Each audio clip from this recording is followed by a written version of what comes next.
Boa tarde a todos, sejam todos bem-vindos. Mais um dia de oficina, né, sobre direitos humanos. Para quem chegou agora, esse projeto é a extensão do que vai acontecer na parada LGBT do Itaim Paulista. A gente está começando com a oficina e a gente termina depois com a parada. Então é através de uma emenda que a família Stronder recebeu para ajudar a fazer a parada. Então a emenda ela diz para a gente fazer oficinas também, como a gente sempre teve vontade de fazer. Então por isso que a gente está aqui hoje, esse sábado ensolarado.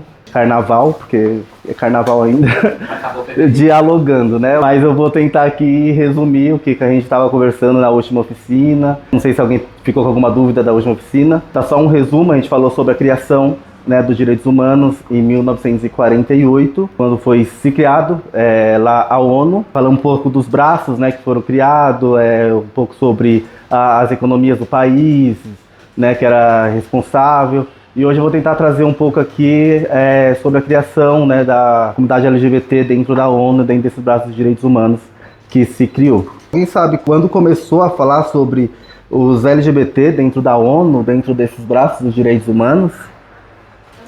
Ninguém sabe? alguma noção? Olha, já em 1948, quando se criou os direitos humanos, já se falava, né, sobre a comunidade LGBT lá dentro. Só que era uma coisa bem, assim, aleatória dentro, assim, por quê? Os países não sabiam se era questão de direitos humanos ou se era questão de saúde pública. Porque naquela época, como todos sabem, os LGBTs, né, era considerado como uma doença. Quando se criou, ainda não sabia ali mais ou menos, né, o que ia fazer, se ia jogar para lá, né, se a ONU ia discutir sobre isso, ou ia jogar para a Organização Mundial da Saúde para descobrir o que se fazer com a comunidade LGBT em si.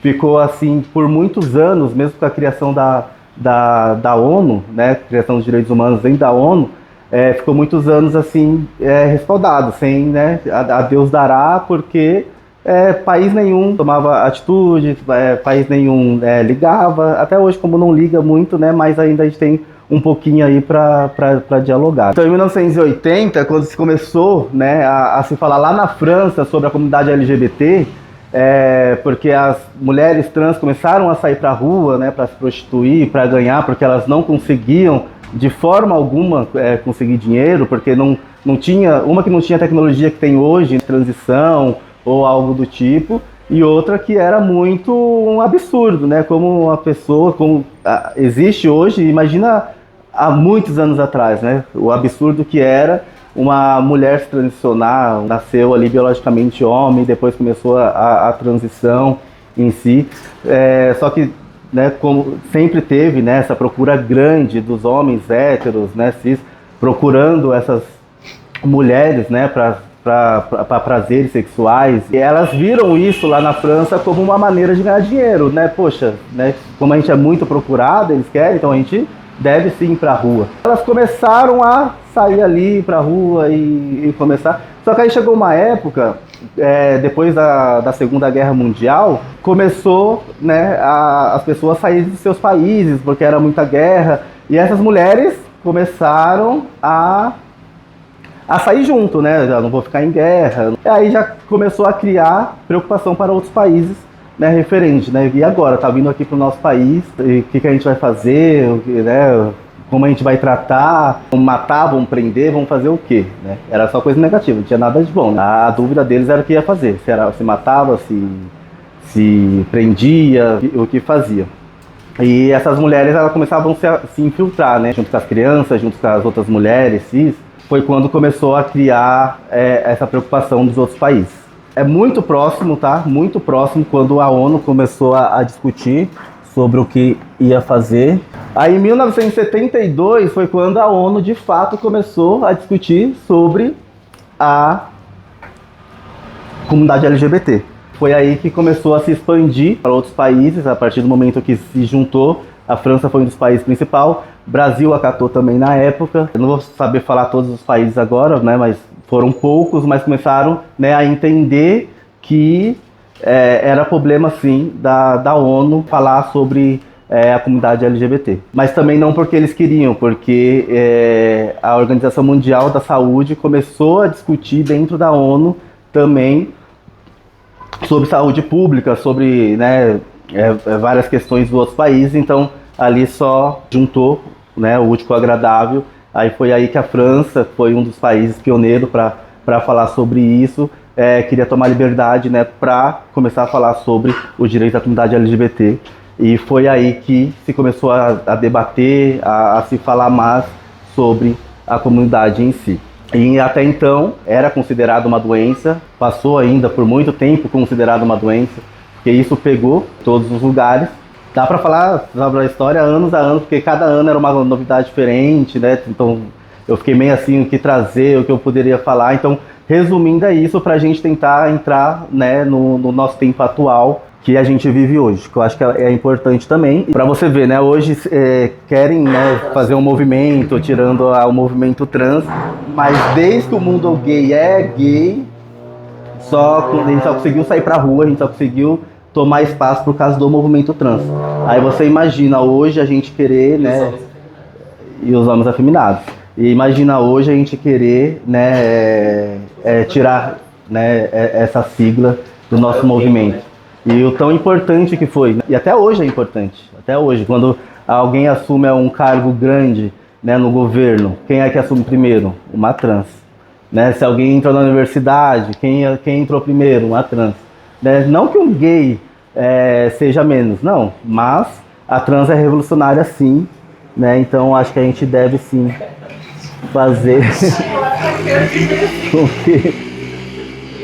e a gente tem que valorizar as mulheres trans,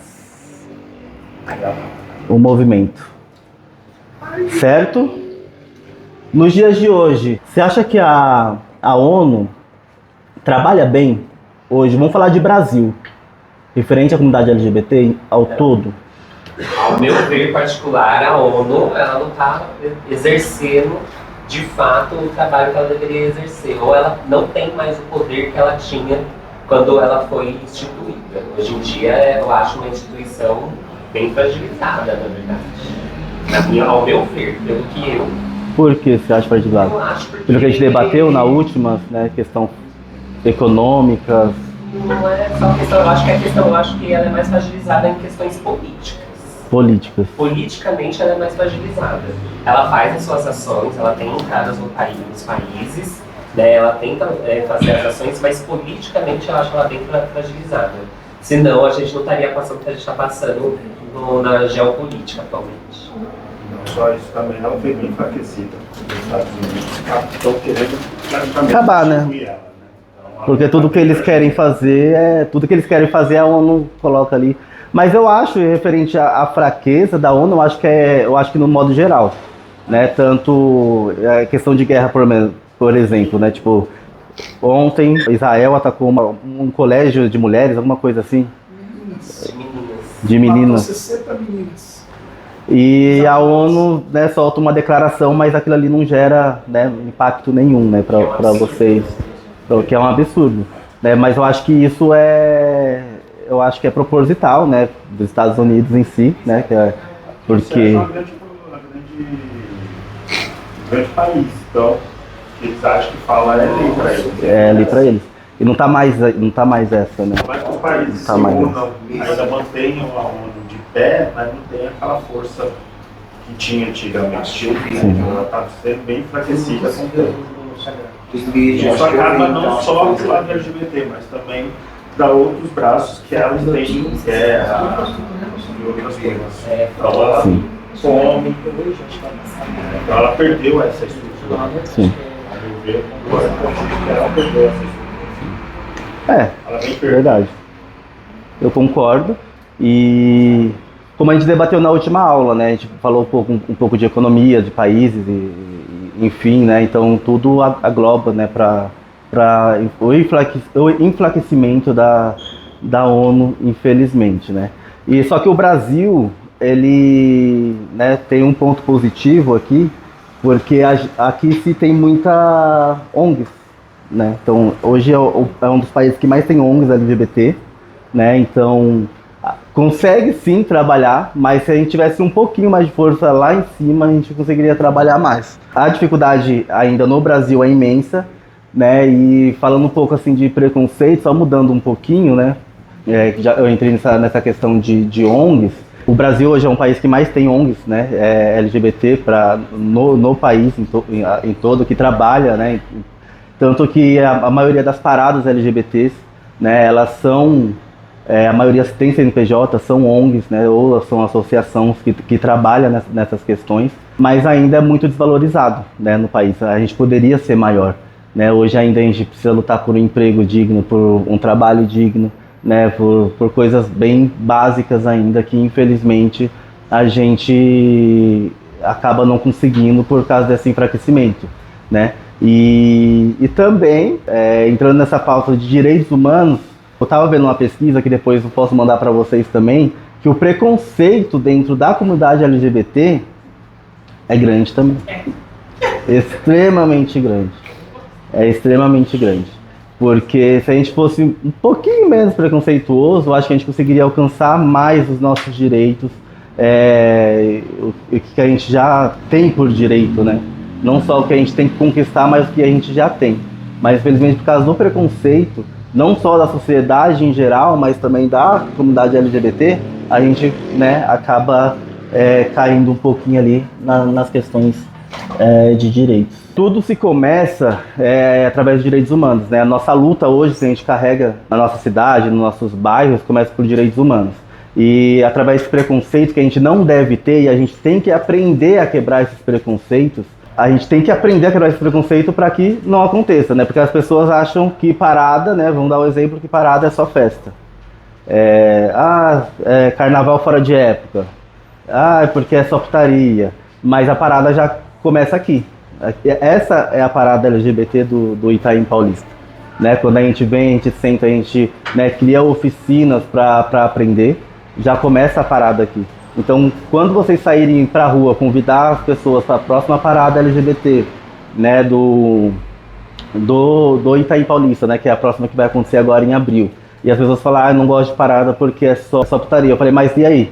Você só foi na parada ou você tá participando de fato, né, dentro da nossa ONG, dentro da nossa associação, o que está acontecendo? Porque a gente estava sentado no sábado dialogando e conversando sobre os direitos humanos. A gente estava sentado conversando, né, o que a gente pode trazer de melhoria para o nosso bairro aqui.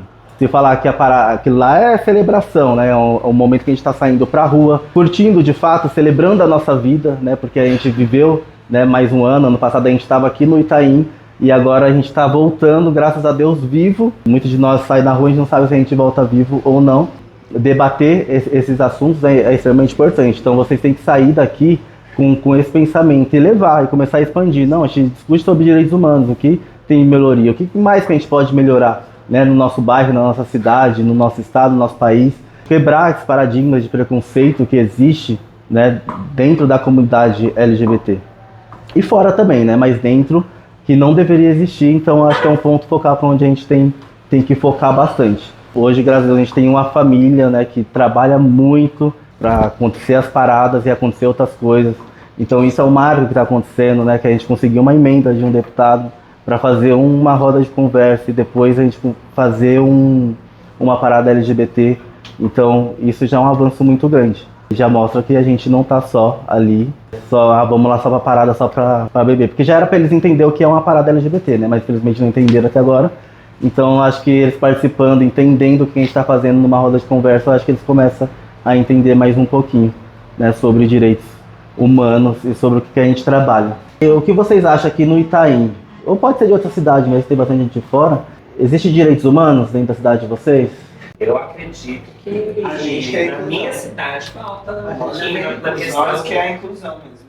Da questão de delegacia, de boletim de ocorrência na hora que vai investigar um crime ou uma ocorrência de homofobia.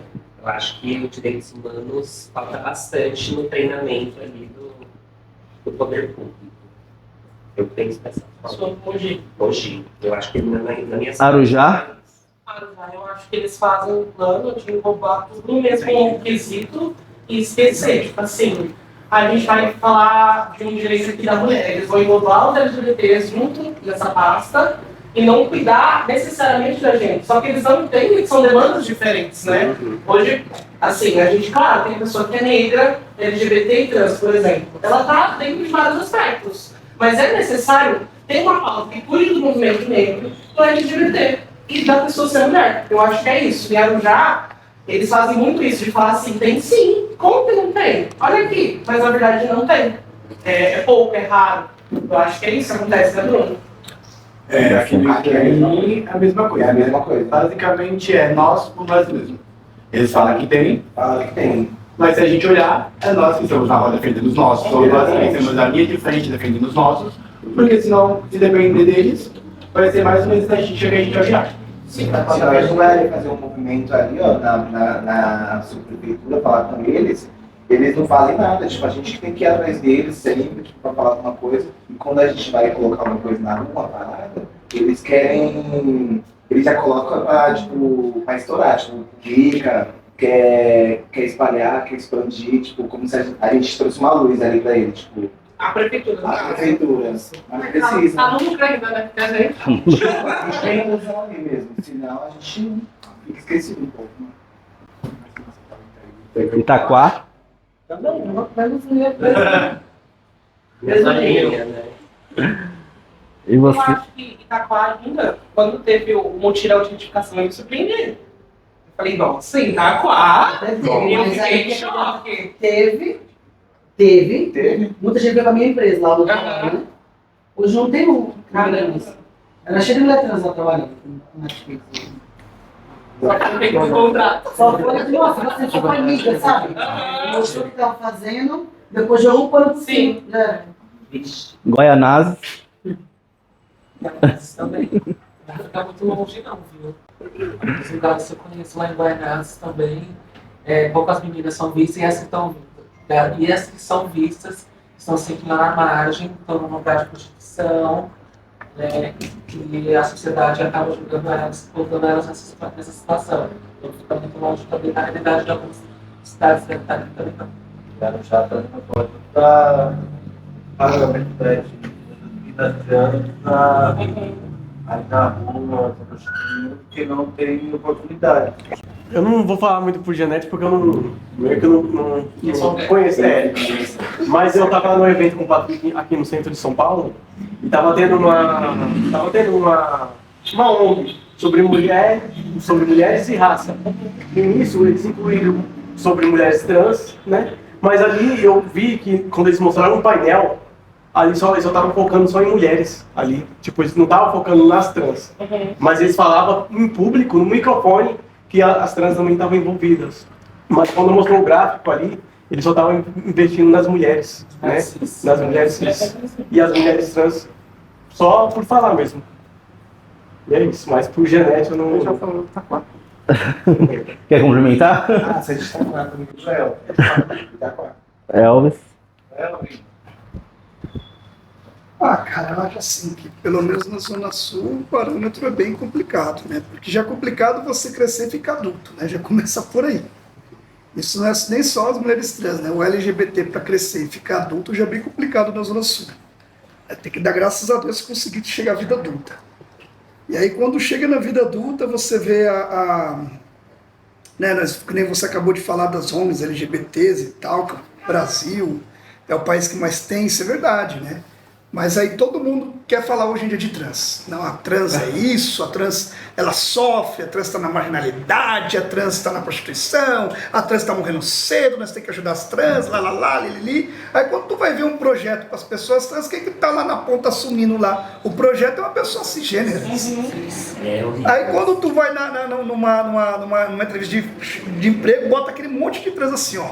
Vamos dar emprego para vocês tudo. Daí coloca no mercado lá. Aí coloca dentro do mercado, mas aí não pode usar o banheiro feminino. Não pode usar o nome social. Então fica uma semana, pega e manda elas embora. Só fez só para inglês ver, sabe? E daí você percebe que tem muita pessoa, inclusive hoje em dia, e eu vou falar isso de forma bem aberta, sabe? Muita pessoa hoje em dia que tá mal intencionada, né? Que pega, fala que é uma coisa que não é, para tomar o lugar daquelas pessoas trans. Isso tem me incomodado bastante, sabe? Pessoas que têm dito que é de identidades X, Y e Z, mas sempre teve privilégios, sempre teve bom estudo, sempre teve a família do lado, fica inventando que não teve a família do lado, fica inventando que não tem privilégios, e fica tomando o lugar das pessoas trans. Sabe, isso é algo que tem realmente me incomodado muito, sabe? Muitos coletivos, ONGs, organizações, paradas LGBTs, né, que a maior parte é comandada por homens cisgêneros brancos de meia idade, e não dá espaço, de fato, para... Fala-se muito de pessoas trans, fica muito no gogó, fala-se em nome delas, mas sem elas estar no rolê, sem elas estar ali na ponta, sem elas estar ali decidindo sobre o que elas têm que fazer, sabe? É isso que eu vejo hoje em dia. Ótimo. Mais alguém quer comentar alguma coisa? No geral, o problema é onde você... globalizado em todos os lugares. Né? Onde você mora, você acha que os direitos humanos, a comunidade LGBT, é ativo? Onde eu moro atualmente? Bom, onde eu moro atualmente, eu acredito que sim. Eu moro no centro de São Paulo. Eu acredito que o centro é um espaço mais acolhedor para as pessoas LGBT, sobretudo porque tem o Aroche, que é considerado um templo LGBT de São Paulo, né? É onde as LGBTs deveriam se sentir seguras, mas dependendo do horário não é tão seguro para as pessoas LGBT. Eu vi recentemente que o governo do estado implantou uma base comunitária lá no Aroche para trazer essa sensação de segurança, né? Então buscando também aí, óbvio, é um ano eleitoral, então eles vão fazer coisas para dizer para a comunidade, olha, a gente está aqui com vocês. Buscando também policiais LGBTs para ocupar aquele espaço, já para se reconhecerem com o público, né? Então acredito que o centro, esse lugar plural, é diverso. Agora, puxando para onde eu passo o dia, e não o meu dormitório que é o centro, Cidade Tiradentes, ainda não, assim, está caminhando ainda. É um lugar que ainda tem seus desafios, sobretudo, né, pelas questões de IDH, política pública. Acho que a parada da Cidade Tiradentes veio aí para fazer essa provocação, chamar essa atenção do poder público, mas também da sociedade civil para se organizar e buscar a conquista desses espaços, que é nada mais nada menos que um direito, né, coletivo e que a gente precisa se reconhecer e se respeitar dentro daquele ambiente. Só que para uma pessoa trans andar sozinha em Cidade Tiradentes ou para um gay andar sozinho é um pouco complicado. Ele precisa estar ali encaixado em algumas bolhas social para ele conseguir transitar bem, né? Cidade Tiradentes é muito reflexo do que o Zumbicore canta. Tem muito mandrakite. Que são, o pessoal agora fala que é sabor marginal. O pessoal fala característica de marginal, mas é LGBT para conseguir sobreviver e conseguir transitar no território. Sim. Interessante. Aí vocês veem que são vários defeitos, né, várias problemáticas, né, cada um com a sua na sua cidade. E assim, o conselho que eu dou para vocês, para a gente parar, né, de ser, né, uma comunidade para trás, né, que só anda para trás, é estudar um pouco sobre os nossos direitos. A gente não é que a gente não tem direitos, a gente tem vários direitos. E eu aprendi desde quando eu entrei na militância isso, né, estudar. Falei, poxa, aprendi com o Elvis muito, né, eu tive tanto problema na minha cidade, né, desde a primeira parada, mas tanta coisa, que eu mandava pro Elvis, Elvis, tá acontecendo isso, e ele mandava a solução na hora. Por quê? Porque são leis, né, são direitos que a gente tem, só que a gente não sabe usar, a gente não sabe usufruir. Então a importância da gente estudar pelo menos o mínimo. A gente não vai saber tudo, a gente, né, não é do direito, né, a gente não estudou para ser advogado nem nada, mas a gente saber um pouco, a gente consegue ali usufruir e plantar sementes boas na nossa cidade. Aí só para não tomar o tempo, eu vou passar umas perguntinhas para a gente aprender um pouco, se defender. Então acho que dá tempo, né? Rapidinho, 10 minutinhos. Grupinho, uns 3 grupinhos só pra gente debater e vocês escrever.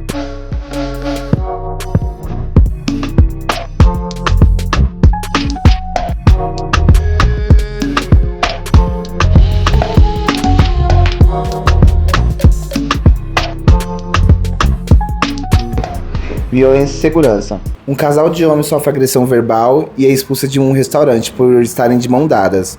A polícia local se recusa a se registrar a ocorrência como homofobia. Qual direito humano foi violado aqui? Dignidade, direito ao trabalho, direito à saúde, não discriminação. Falha na segurança pública. A segurança pública não se limita apenas em prevenção do crime, mas também ao acolhimento do crime, mas também ao acolhimento de registrar, calma aí, pausa, das ocorrências feita pelas autoridades, também ao direito humano e à dignidade.